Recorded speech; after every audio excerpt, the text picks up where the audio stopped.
they sensationalize the preaching. Whatever they want to share, they sensationalize it. Some of them have PhDs in psychology to talk to people and get them to commit. People are more comfortable in churches these days because what they are looking for outside is present in churches. Okay, now this is what I mean. We all know that going to Babalawo is frowned upon. It's a taboo. That's why people, if you want to go to Babalawo, you hide. People shouldn't know, people shouldn't know that you're going to say Babalawo. So all the practices in Babalawo's shrine is now in churches. You see, because back in the day, just like how people respect men of God so much, it is how people respect the Babalawo. You do everything your Babalawo says. It has been transferred now into the churches. And these pastors now know the secret, on how to hold these people spellbound. For example, if you go to Babalawo, many people go to Babalawo because they want to see they want to know who is behind your problems. If you go to Babalawo will tell you, oh, so and so person, your mother is a witch, your brother is a witch, your brother is the one doing you this, doing you that. If you go into the churches, the pastor will still tell you, the pastor will prophesy. I don't even call it prophesy. The pastor will prophesy. Your mother is a witch, your father is a wizard, and all those things. It's the same thing. You go to Babalawo will give you a talisman to put on your wrist for protection. You come into churches now, we have them in churches today. We have all those things for protection, where we buy them to wear them for protection. You go to Babalawo will give you something to rub on your body for protection.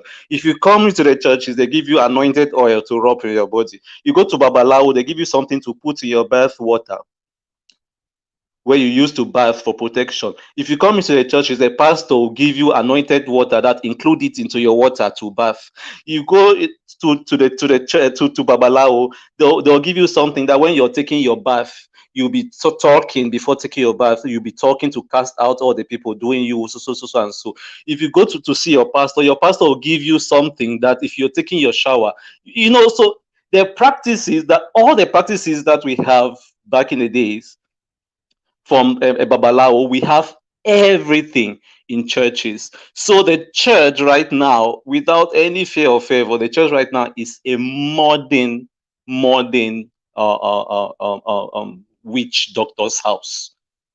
That's how I see it. Anybody can dispute that, but that's how I see it, because we have all the practices that we have in Babalawo, we have them in churches. So people are more comfortable in churches, and they keep on enslaving themselves, because we all know that Babalawo enslaved people, in churches today, that pastors have taken over in holding people spellbound. That's why even a married woman will do everything the pastor says while ignoring the husband. You see. So it is easy manipulation, because people are looking for solution and they don't ask questions. I don't just want to repeat a lot of things. People don't ask questions. And that's why I always say it without any fear, that we cannot be intelligent and smart by reading just one book all the days of our lives. The hard book is the Bible. Anybody can beat me, I don't care. We cannot be intelligent and smart by reading just one book all the days of our lives. Even the smartphone we are using today, the TV and all those things, those people who created those things did not have inspiration from the Bible. You see. So people need to reason things out of the box. I know it is hard work. It took me about, my personal story, please give me 1 minute more. It took me about 6 years. I was really far gone into this church thing, when I was in my early 20s, not too far, about 15 years ago or so. I was deeply far gone into these church practices, where people are involved now in more church practices. You have to do this, don't do this, you do that and do that. People forget what the Bible says. So that's the thing. And even the Bible also is ancient. We are reading Jewish history, the Israelite history. Today, we are praying for God for protection. We are looking into that book for protection. While the Israel that Jesus was was born, and I don't even know whether Jesus was born in Israel or is it Jerusalem or Bethlehem or whatsoever. They are being guarded by sophisticated security equipment today as we speak. But here, instead of protecting us, instead of us using our brain for protection, we are praying instead of going into action. Instead of swinging into action, we are praying. So, I mean, it's a total mess. It takes a lot of hard work for us to get out from this mess.